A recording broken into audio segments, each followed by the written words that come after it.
The self-destruct sequence has been activated. Repeat, the self-destruct sequence has been activated. This sequence may not be aborted.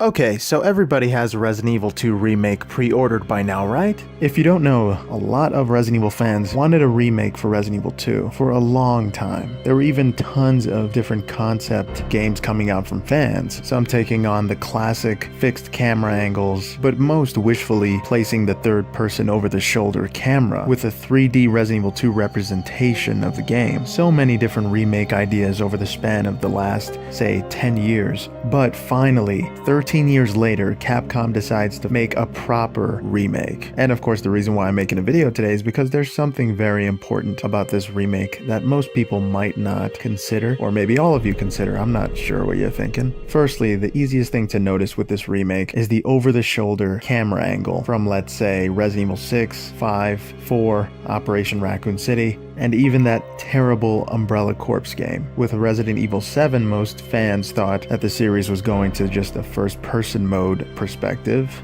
like me.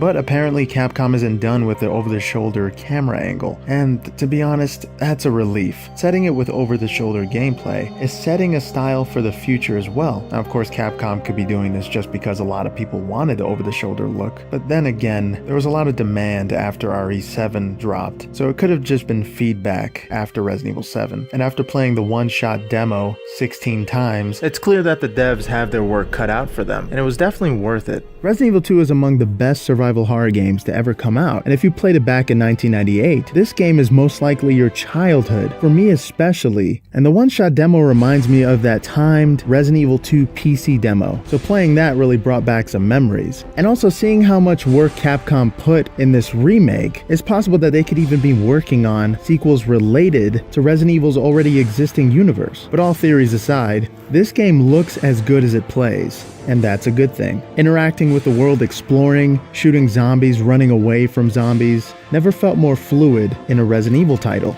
I'm just glad it's back to over-the-shoulder. No offense to RE7, but I like to see my Resident Evil characters. I don't need Master Chief wandering in the dark. And also, if Resident Evil 7 wasn't evident enough, the RE engine is really showing what it can do in this remake. Everything just looks picture perfect. And it's going to be a very special moment for Resident Evil fans to see their favorite characters and monsters rendered with that RE engine. And lastly, Resident Evil 2 is just an important game in general. With it getting high scores across the board, it's almost guaranteed to be a good game. And if the developers of this remake can get anything from the classic Resident Evil 2 games, it's its perfect pacing and horror atmosphere. That's pretty much all we need to make a good Resident Evil game. Even the gameplay didn't play a particularly important role in it. All that was important was the pacing and the atmosphere. And of course, the variation in monsters plays a big role in Resident Evil games' pacing as well. And boy, does Resident Evil 2 have quite the variety.